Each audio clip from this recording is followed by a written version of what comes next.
आपण परमपूज्य श्री रामकृष्ण क्षीरसागर महाराजांच्या सहवासामध्ये श्री थोरवे काका यांना आलेले अनुभव ऐकत आहोत। यातील मागील व्हिडिओमध्ये म्हणजेच भाग 1 किंवा पार्ट 1 थोरवे काका गुरु अनुभव या व्हिडिओमध्ये श्री थोरवे काका यांना प्रथम गुरुदेवांचे दर्शन कसे घडले हे आपण ऐकले। भाग 2 म्हणजे पार्ट 2 व्हिडिओमध्ये गुरुदेवांनी भक्त, भक्ती आणि भक्तांचे आचरण याविषयी जे मार्गदर्शन केले ते आपण थोरवे काकांकडून ऐकले।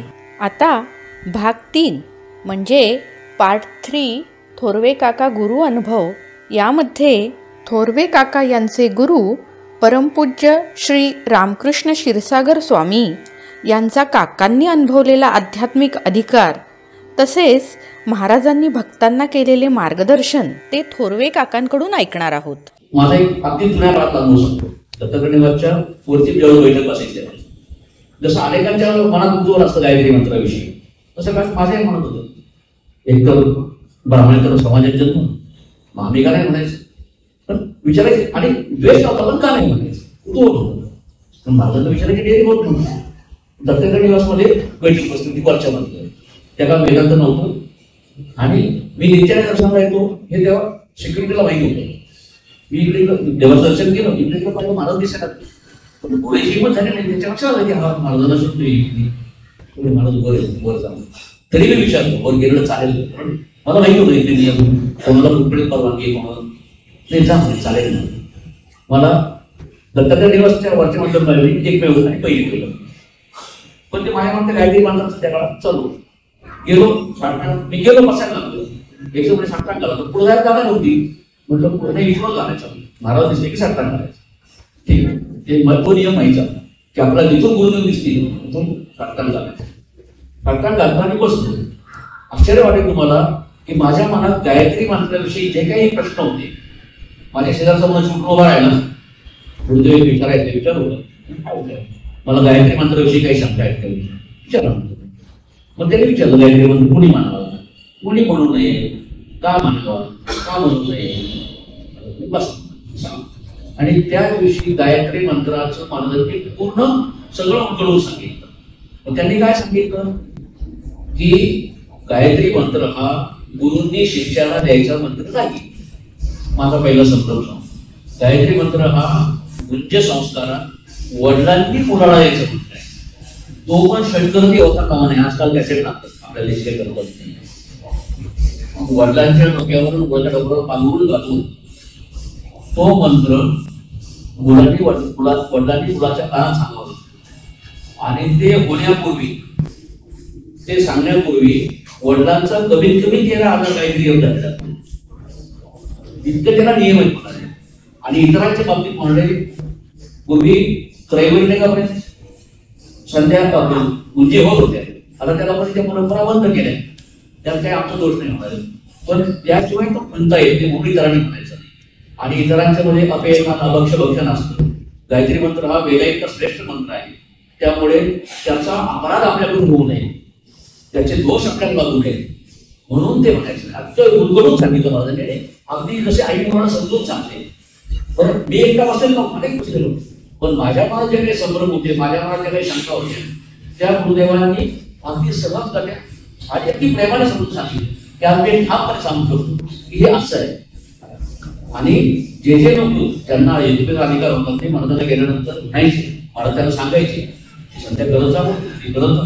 आणि आणखी एक आश्चर्याची गोष्ट सांगतो, सगळ्या पुरुष भक्तांना त्या काळामध्ये गुरुपौर्णिमेला पायावर डोकं ठेवायचं परवानगी होती। पायावर डोकं चरस्पर्श एक दिवस वर्षातून एकदा करायचे, स्त्रियांना मिळत नव्हता, त्याचे कारणही वेगवेगळे होते।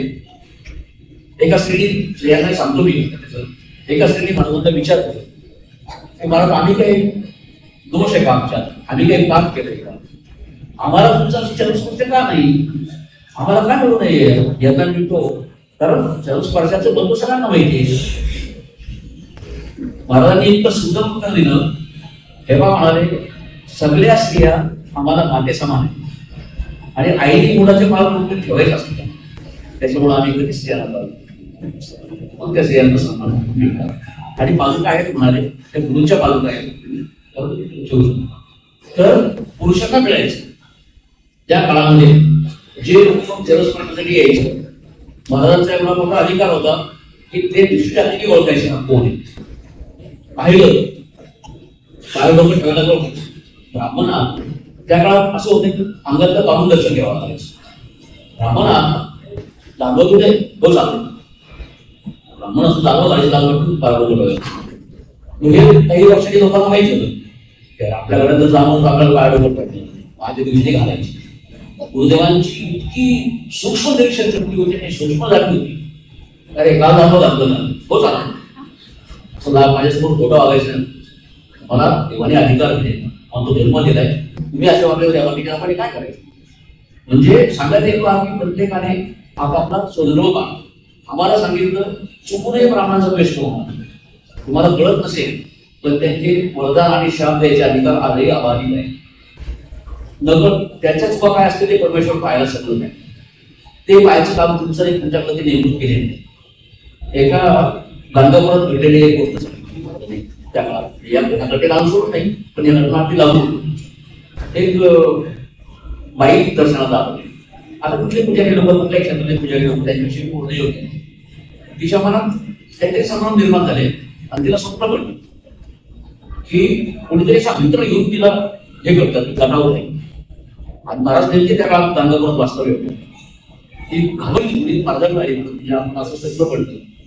पुढे तुम्हाला पुजारी लोकांविषयी काही संघ निर्माण झाला, देव तुमची दखल घेतो बरं पण तुमच्या त्या कृतींची असं पूर्ण का म्हणेल. देव त्यांचं पाहायला समोर देईल, मी त्या विषयात पूर्ण रुग्ण म्हणतात. तिसऱ्या नंतर गुरुदेव बसायचे. मी आपलं सकाळीच गेलो, सकाळी त्यांनी 1 वाजता 9 वाजता गेलं की कुणी 2 आले नसायचे. म्हणजे रागवले तरी आपल्याला बोलले नसते, बोला समोर आपलं कारण माझा कळत समोर सगळ्यांना म्हणतो. मी आपण 9 वाजता गेलो सकाळी, साखा धंदा उभा राहिलो तसा दिला गेलो नाही. अरे घाबरत आपल्याबरोबर जाणार तुमचं तुम्ही ठरवा काय करायचं. कडक आवाज हो म्हटलेले नाही म्हणजे जायचं का नाही. प्रकाश कुलकर्णी त्यावेळेचे आमचे काही असं झालो विचारलं म्हणजे तुम्ही टाळा. मला हो नाही म्हटले नाही नाही म्हणजे मी काय करू. ते हुशार होते किंवा त्यांना होती त्या खानावर आपले नाही ये म्हणजे त्याच्या कानावर गेलंय ना ये. आणि ती माझी पहिली गाडगाव गेलो मी गेलो काय मला काय राग दुसऱ्या विषयाची घटना घडली ते विसरून गेलो. मी मला रागावले रागाने बोलले परत दारात आलो. महाराजांनी कसं दारात पाहिलं 2 कडे उचलले निर्लज्ज असं दिलं असं मला ऐकू पण लावला ते बोलणं म्हणलं आपली परवानगी आहे. तो शब्द त्यांनी वापर मला ते वापरही नव्हतं ते लावले पण महाराजांच्या ते परीक्षा म्हणा त्यांना काही होणार म्हणजे ते वाक्य डायरेक्ट म्हणजे मला ऐकू येईल असं म्हणजे हसते मग आपली परवानगी. पण त्या काळात मी गाणगापूरला गेलो तर गाणगापुरात गेल्यानंतर असं घडलं. महाराजांचं दर्शन सकाळी नित्यक्रम असा असायचा की गुरुदेव पहाटेच 5 वाजता मला द्यायचे. देवस्थानची पादुकांची पूजा झाली की ते गावाला महाराजांनी लागत असायचं. महाराजांनी कोण सेवेकरी बोलत ते गावाला जायचे आणि पूर्ण षोडशोपचार पादुकांची पूजा करायची. आणि त्यांची पूजा करताना प्रत्येकाला ते दर्शन मिळायचं. सगळे उपचार पाहायला गर्दी कमी असायची.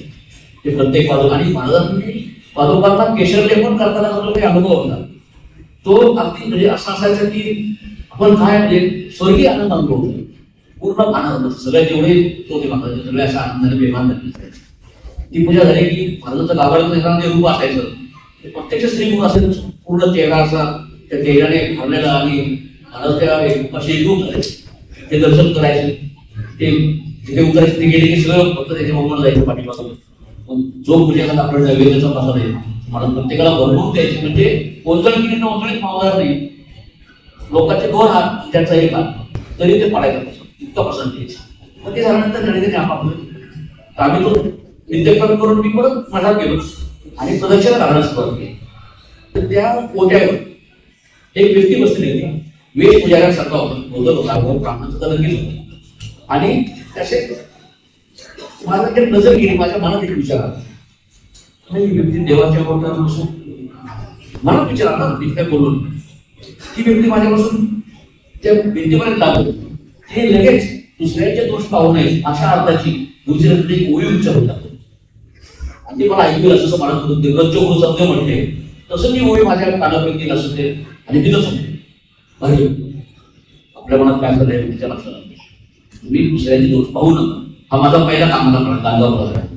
ब्राह्मणांची तर नाहीच नाही, पण कोणाची दोष तुम्ही पाहू.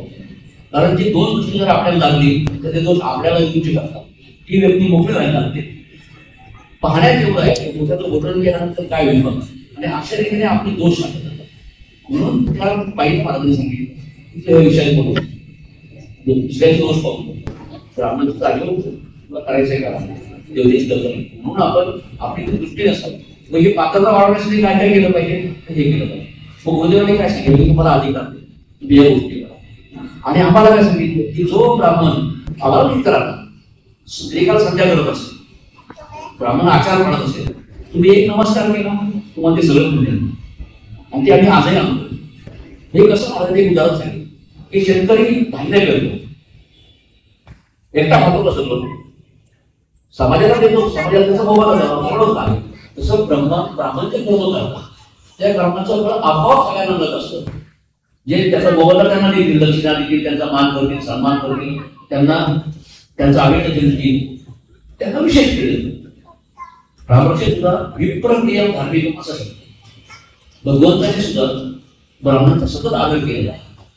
सगळ्यांना गुरुगोषींची कथा सर्वांना जवळपास माहिती असेल की कोण देव श्रेष्ठ आहे ब्रह्मा विष्णू महेशामध्ये असे कथा सांगितली जाते. त्याची परीक्षा घ्यायला ठरवली आणि रत्नाकार करून ते टेस्ट केली. हे दोघे समोर येते ब्रह्मदेव आणि महादेव. ब्रह्माचं बसवण्यासाठी त्याला सगळं ते चिडले, पण विष्णूने मात्र म्हणले की माझी छाती खूप कडक आहे, तुमच्या पायाला लागलं तर नाही. म्हणजे त्यांनी जो त्यांचा ते गृह लांछन म्हणून ते लांछन म्हणून ते त्याचं भूषण म्हणून ते मिळवतात. आजही पंढरपूरला जर कोणी महापूजा केली असेल तर पंढरपूरच्या मूर्तीवर ते चिन्ह आहे ते दाखवतात. ते पुजारी दिवा घेऊन प्रत्येक सगळे चिन्ह दाखवतात. ते थोडक्यात सांगायचं आहे की हा त्यांनी दिलेला मान आहे. इतरांनी कोणीही म्हणजे असं करू नये. आपल्याला आपण आपल्या दोषात हे आपल्याला संदेश शिकवतो की आपण आपल्या दोषात वाहन करू नये, आपण दोषाला पास करू नये. कारण कसं असतं आपल्याला नकळत त्या गोष्टी करतात, आपल्याला कळत नाही, पण ते दोष येऊन चिटकत राहतात. आणि मग त्या दोषांचं हे वाढलं की आपण परमेश्वरापासून लाभ द्यायला. हे भगवानी का सांगितलं की तुमच्यासाठी तुमचं कल्याण व्हावं, त्यात त्यांना काही शिकवायचं.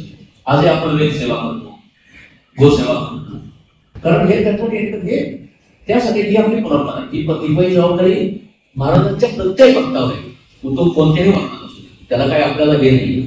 आज म्हणजे महाराजांनी तुम्हाला आश्चर्य वाटेल, नामदेव बरोडांची मग शास्त्र खूप कमी लोकांना ही गोष्ट माहिती. महालक्ष्मी मंडपाचं काम चालू वास्तविक पाहता महाराजांना स्पर्श करायचा अधिकार इतरांना कोणाला जातो. महाराजांना काम पाहायला बरं द्यायचं, काय करावं काय करावं. नामदेव म्हणजे महाराज परवानगी द्यावी तुम्हाला उचलून घेऊन बोलतो असता सगळं. महाराज इतके प्रसन्न झाले की आल्यावर स्नान करायचंच आहे म्हणून. त्या व्यक्तीने जसं मारुती रामाला उचललं होतं असणार सगळं डोक्यावर घेऊन त्या पायऱ्या खूप कमी लोकांना येऊ. मग महाराजांनी कधी भेद केला, माझ्यासारख्यानं जवळ केलं, इतकं जवळ केलं की कोणालाही कल्पना येणार नाही की असं काही असू शकतं. नाही तर नगरमध्ये तर काय मोका नाही, हे श्रीमंताचं आहे हे ब्राह्मण. मग मी सांगत मी कोण आहे, महाराजांजवळ हा कुठेही भेदभाव नाहीये. ते एकदा असं बैठकीत म्हटलं होते आम्ही फक्त काहीतरी हलतंय ना चैतन्य एवढंच पाहतो म्हणे, आम्हाला तुमच्या बैरंगाची काहीच हे नाही म्हणतो. फक्त ही परंपरा आहे, मी संन्यासी पर्यंत आलोय म्हणून मला हे सापडायचं. मी जर वाचले समाजाला असते काहीच नसतं. जी परंपरा आली आणि लोकांसमोर आदर्श पण ठेवायचं. आजकाल असं झालंय बाहेर की सगळं सर्व भेटलं म्हणजे मूळ स्वरूप आहे हे कोणी लोकांना सांगायचं. यासाठी आमचे आम्हाला जास्ती कष्ट महाराजांनी आयुष्यात जे कष्ट पाहिले किंवा उपभोगले किंवा ज्यांना जुन्या लोकांना माहिती कोणीही व्यक्ती तितके कष्ट करून त्यांना काहीच नको होतं. तिथं देव केवळ लोकांपुढे आदर्श उभा राहावा म्हणून ते पहाटे 2ला उठायचे. 2 वाजल्यापासून दुपारी 12:30 वाजेपर्यंत ते लोकांसाठी झटत असायचे. असं लोकांना असं वाटायचं की आता आपण बैठकीला गेल्यावरच मानत बोलतायत, असं नव्हतं. जे सेवेकरी आहे जे तिथे असायचे त्यांनाही मला ते अखंड सांगत असायचे. ज्यांनी जवळून सेवा केली त्यांना माहिती की जरी दर्शनाची वेळ 9 वाजता असते महाराजांचा आणली वगैरे उठल्यानंतर जे समोर असतील त्या प्रत्येकाला महाराज असं करू नका, असं करा, हे करू नका, हे करा. हे का केलं तर आपल्या जीवनाचं कल्याण व्हावं, आपल्या जीवनाचं सार्थक व्हावं. महाराज म्हणायचे, एक बैठकीची घटना सांगतो. महाराजांचं एवढा मोठा अधिकार होता की जे लोक समोर बसलेले असतील गुरुदेवांच्या बोलण्यातून त्यांच्या प्रश्नांची उत्तर आपण म्हणून जायची. मी तर गायत्री मंत्र मी स्वतःच अनुभवलो होतो, अनेक घटना मी अनुभवल्या, सांगितलं योगा तसं सांगितलं. पण एकदा असं झालं की काही लोक बसलेले होते, महाराज कुठल्या तरी विषयावर बोलत होते आणि महाराज एकदम बोलायचे थांबले आणि एक वाक्य बोलले महाराज, अरे एखाद्याची खरी पडलेली वस्तू तुम्हाला काही होत नाही, एवढाही त्यात तुमच्या अंगात नाही आणि तुम्ही गवायला त्याच्या कामा मारायला. एखाद्याला समजा काहीतरी अडचण पडलं ते तुम्ही रस्त्यात चाललाय, तुम्ही तिकडे दोनशे कामाकडे निघून जाता, तुम्हाला शो करतो घेतो, तुम्हाला असं वाटतं त्यात उचलून द्यावं, एवढाही त्यात तुमच्या अंगात नाही. म्हणजे मात्र असं का बोलायला लागते, म्हणजे अगदी कोणाच तरी मनात वैराग्याची कल्पना ते दिसते की कोणाला तरी असं वाटतं की आपण हे मिळवू सगळं. कारण म्हणजे तुमच्या कधी मनुष्यत्व येऊ द्या, आधी तुम्ही माणूस म्हणून जगायला शिका, म्हणजे चांगला मनुष्य म्हणून जगायला शिका, मग साधुत्व देवत्व भाऊ म्हणे पुढे. आताच काय आधी त्याग करायला शिकत नाही, एवढे छोटे छोटे त्याग तुमच्याकडून होत नाही. म्हणजे माझा हेतू काय होता की तुमच्या मनुष्यत्व येऊ द्या. मग मी विचार केला आपण मनुष्यात आहे का पशुत्व जास्त, आपल्याकडे पशुचीच गुण जास्त आहे. वाटलं ते खाणं वाटतं म्हणजे मनमानी वागणं, बंधनात न राहा. वेदांत ज्यांचा अभ्यास आहे त्यांना माहिती का आहार निद्रा भय वैद्य या चार गोष्टी कॉमन आहेत. याच्यावर माणसाला मनबुद्धी दिली, त्याचा आपण वापर किती करतो हे खूप मला आवडलेली गोष्ट की खरंय वापरून एखाद्याला काही अडचण असला आपण एकदम निघून जातो, आपल्याला वेळ नसतो त्याकडे पाहायला. म्हटलं हे एवढ्या लोकांसाठी जगताय, काहीच त्यांचं हे नाही तरी आणि आपण एकदाही करू शकत नाही कोणाचं रोज काय स्वरूप. या मार्गाच्या साध्या साध्या गोष्टी ज्या आहेत मला शिकवले हे करा, आधी हे छोट्या छोट्या गोष्टी करायला शिका, मग पुढे साधना तुमचं काय असं ते करते. आधी म्हणजे आता स्पष्ट शब्द होते, साधुत्व देवत्व नंतर पाहू म्हणे, आधी मनुष्यत्व होते. तो मनुष्यत्व हा जो शब्द आहे तो इतका मला त्या दिवशीपासून लागला, आजही लक्षात ठेवतो, आजही नाही. आपण मनुष्य पशुला कळत नाही शरीराचं एवढं गोपशी, आपल्याला कळलं पाहिजे. म्हणजे थोडक्यात सांगायचं असं की मला इतक्या बारीक बारीक बारीक गोष्टी त्यांच्या नित्य जीवनातून शिकवल्या आणि मुख्य म्हणजे सांगण्यापेक्षा आचारातून शिकवलं. त्यांनी असं वागून दाखवलंय की ते पाहूनच लोक अवाक होऊन जायची.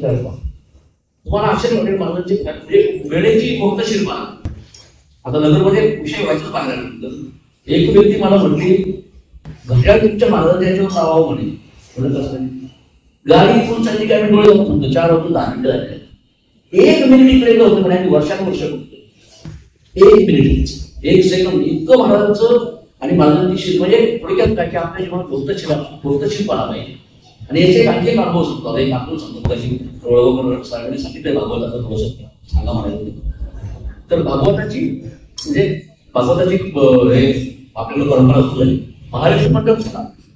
महालक्ष्मी पुस्तक झाल्यानंतर असं झालं की याचा उपयोग करून म्हणजे नुसतं आपण बांधकाम केलं तर असं नाही. मग ते पुराण श्रवण हा एक भाग असतो आपल्याकडे, भागवते महापुराण. आणि मग ही कथा इथे झाली. मग आचार्य म्हणजे शास्त्रीजींचे पण संपर्क झाला. शास्त्रीजी आहे वर्षानुवर्षांनी वागून त्याची जरी घटना जरी गणिती सांगितली महाभारत माहिती पूजा करताना सकाळी साईग्राम किंवा काय जे होतं तेव्हा एकदम असं हे झालं. मग काय असं ही शक्ती खूप चंचल आहे, ही शक्ती जी तेजोरूप असते हे जरी आपण मूर्ती समोर बघतो ही शक्ती धरून ठेवायला धरून ठेवायला काय केलं पाहिजे, इथं सुद्धा स्तवन केलं पाहिजे. या ठिकाणी आपल्याला ज्या अनुभव येतात दत्तक्षेत्रात गेल्यानंतर देवस्थानमध्ये गेल्यानंतर दत्ताच्या निवासमध्ये गेल्यानंतर तर त्या लहरी तिथं काय वास करून काय सतत अनुष्ठान. मग त्या शक्तीची स्तुती करणं हे जास्त महत्वाचं आहे. मग स्तुती काय, स्तुतीचा सगळ्यात मोठा ग्रंथ काय तर भागवत. कारण म्हणजे त्यांना ऐकलंय वाचलं त्यांना माहितीच आहे की भक्तीला मरगळ आली होती, व्यासांना मरगळ आली होती की त्यांनी एवढे मी पुराणे लिहिले मला सांगत नाही. मग दादाने काय सांगितलं की तुम्ही देवाची स्तुती केला ग्रंथ लिहिला नाही, देवाची स्तुती करण्यानंतर मग त्यानंतर तो भागवत आहे. मग ती स्तुती सतत होत राहावी की जेणेकरून ती स्तुती सुस्थिर राहावी. या अनेक पिढ्या भक्तांना जागृती यावी म्हणून मग तो भागवत सप्ताह होती. मग भागवत सप्ताहानंतर रामायण झालं. आणि सगळ्यात भागवतांना एक आणखी सांगतो अवघड आढळलं की सगळ्यांची रास क्रीडेवर टीका होती. सर्वसामान्य आता आलाच नवरात्र समोर गरबा आहेच, रास क्रीडेवर टीका होते. महाराजांनी सांगितलं होतं की भगवंत ज्यावेळेस रास खेळले त्यावेळेस त्यांचं वय 8 वर्षाचं होतं, की त्या वयात विकार तयार होते. त्या वयात ते रास खेळले, मोठं झाल्यानंतर खेळले नाही. आणि त्याच्यावर भागवतामध्ये 5 अध्याय आहेत. माझ्या मते 19 ते 45 काहीतरी आहे, मला काहीतरी असं सांगता ना. मग शास्त्रीजींचं महाराजांचं बोलणं झालं तर त्याचा रास पंचायत हे नावाचा 5 दिवसाचा सप्ताह असतो. प्रत्येक अध्यायावर 3 दिवस, की हे जे आपण देवाविषयी बोलतो. रासक्रीडा काय आहे? तो माया ब्रह्माचा खेळ आहे. एक ब्रह्म एक माया आहे आणि माया ब्रह्माच्या खेळातून हे सगळं विश्व साकारलेलं आहे. आणि यातले ते गरबी करते ते लोक घेत नाही. त्या गोपी पण ऋषीमुनी होती. आणि हे सगळ्या गोष्टी आपल्याला लोकांना जे आज आक्षेप घेतले जातात श्रीकृष्णावर किंवा रासक्रीडे करून, तर यासाठी मग महाराजांनी खास तो 5 दिवसाचा भागवत सप्ताहाच्या व्यतिरिक्त रासपंचायत हे नावाचं 5 दिवस सप्ताह करतो. त्याचा भागवताचा अभ्यास आहे, त्यांना ही गोष्टी माहिती आहे. आणखी एक गोष्ट भागवतातली आठवणी म्हणून सांगतो, शास्त्रीय माहिती. भागवतामध्ये कुठलीही राधेचं नाव नाही. जी राधा अत्यंत श्रेष्ठत्वाला गेलेली आहे, तिचं राधिकेचं नाव का नाही आपण असा अनेक ठिकाणी प्रश्न विचारला. तर शास्त्रीजीने सांगितलं होतं की असं त्या काळात घडलं की राधेची स्थिती एवढी उच्च होती आणि व्यास महर्षी इतके महान होते की राधेचं नाव नाही की त्यांनी समाधी टाकायची आणि ग्रंथ थांबला पाहिजे. ग्रंथ लेखनच पुढं होईना, त्यामुळे ते राधेचं नाव त्यांना म्हणजे करतात. तरी सुद्धा एका ठिकाणी आराधिका असा शब्द आहे. त्याच रासपंचायतीमध्ये 5 म्हणजे 5 जे आहेत त्याच्यामध्ये एक तो श्लोक पण वेळेस दिवस होता माझ्याकडे, पण त्याच्यामध्ये तो आलेला आहे की त्यात घटना अशी आहे ती पण सांगतो मी तुम्हाला. सगळ्या गोपिकांना असं वाटतं की श्रीकृष्णाचं आमच्यावर फार प्रेम आहे आणि आपण श्रीकृष्णाला वश करून घेतलं असा अहंकार त्याच्या मनात. आणि एक अक्षरा श्रीकृष्ण नाहीच त्रास करू शकतात ते गोपींच्या बरोबरचे, आणि त्या सगळ्यात बेमान कुठे गेले. त्यावेळेस असा प्रश्न आलाय, त्यावेळेस त्यांनी असं पाहिलं की 2 पावलं छोटे आणि 2 पावलं मोठे असे जाताना दिसत आहेत. आणि ती एका गोपीचे आहे आणि हे 2 पावलं कृष्णाचे त्यांच्या लक्षात आलं. व त्यावेळेस त्यांनी असं म्हटलंय की ही कोण आराधिका आहे की ती देवाला घेऊन गेली. तर तेवढाच फक्त राधिका हा शब्द त्या भागातून आराधिका म्हणजे आराधना करणारी अशा व्यक्तीने तो आलेला आहे. ते घटना आठवतं भागवताच्या शब्दावर. तर ते का सांगितलं गेलं त्या रासपंचायतीचं की भक्ती कशी करावी ते त्यातून महत्व लोकांना कळेल. गोपिकांबरोबर रास का केला आणि त्यात कुठेही विकार नव्हता. गोपिकांच्या मनात लग्न त्यांना निर्विकार गोपिकांना केलं. कृष्णाचं खूप मोठी कथा आहे, मला सांगायचा अधिकार पण नाही पण आठवण म्हणून सांगितली. आणि तो भागवत सप्ताह आज तागा आहे आपल्या आश्रमामध्ये, कारण केवळ कृष्णाची स्तुती व्हावी. कारण भक्ती जी आहे ती भक्ती त्या भागवतात सांगितली गेली. आणि आज गुरुदेवांनी सगळ्यांना ज्ञानमार्गापेक्षा भक्ती मार्गाने जाऊन सांगितलं. कारण काय होतं, ज्ञानमार्ग अनिष्ट आहे, ज्ञानमार्गात संशय तयार. हे जे लोक ज्ञानमार्गात त्यांना असे तर मग असं का नाही, असे तर मग असं का नाही, हा भाव भक्ताच्या मनात असतो. देव माझा मी देवाचा, मला बाकीचं काही नाही. आणि ही भक्ती वृत्तीगत व्हावी म्हणून महाराजांनी सातत्याने आपल्याकडे उपक्रम केले जातात. हे सगळे याच्यासाठीच आहे की आपली परमेश्वर चरणी गुरुचरणी भक्ती वाढत राहावी. त्या भक्तीने आपलं जीवन समृद्ध होत राहावं. आणि भक्तीत गुरुभक्तीसाठी गुरुभक्तीच का सांगितली तर गुरुस्वरूप असं आहे. जे लोक उद्योजक वाचणारे आहेत त्यांना ही गोष्ट माहिती आहे. महाराजांनी बैठकीत आवर्जून सांगितलेली आहे. संदीपकाची दुसऱ्या अध्यायाची गोष्ट आहे की संदीपकाने एवढी गुरुभक्ती केली की त्या गुरुभक्तीला प्रसन्न होऊन प्रत्यक्ष ब्रह्मा विष्णू हे त्यांना दर्शन द्यायला आले. तर ज्यावेळेस दर्शन द्यायला आले तरी संदीपकाची भक्ती एवढी श्रेष्ठ होती की ते म्हणाले थांबा मी माझ्या गुरुदेवांच्या. महाराजांनी या बैठकीत सांगितलं म्हणजे तो संदीपक पुढे की महादेवाला त्यांनी सांगितलं थांबा म्हणून. आणि तुमच्या समोर जर महादेवाला तुम्ही मला एक क्षण विसरून जा, तुम्हाला एक क्षणभर जर तुम्हाला महादेव दर्शन दिलं ते लगेच विसरून जा. पण भक्ती कशी असेल की देवाला तरी त्याला नाही, मला माझे गुरु श्रेष्ठ आहे. तुम्हाला सगळ्यांना माहिती आहे की गुरु गोविंद गुरुकडे कापेला गुरु आहे गुरु गोविंद बतायला पाहिजे. तर गुरु यासाठी आहे की त्याशिवाय देवाची आपली ओळख होत नाही किंवा देव काय आहे हे गुरुंच्या माध्यमाशिवाय कळत नाही. त्याचे आपल्याकडे शंकराचार्य थोरले स्वामी श्री श्री श्री कार्तिक स्वामी महाराज आले आणि त्यांनी गुरुंचं का करणं महत्वाचं आहे का गुरुमुखातून येण्यामध्ये सांगितलं की गुरुमुखातून घेणं का आवश्यक आहे. त्यांनी गीतेमधलं एक उदाहरण दिलं होतं. गीतेमधलं एक श्लोक सांगितलं की तद्विद्धी प्रणिपातेन परिप्रश्नेन सेवया. गुरुकडे जा, त्यांना प्रेमात सांगतात करा, त्यांची सेवा करा आणि जेव्हा त्यांचं मन अनुकूल असेल तेव्हा त्यांना तुम्ही विचारा. पण का विचारायचं आपल्याला वाचून कळत नाही का.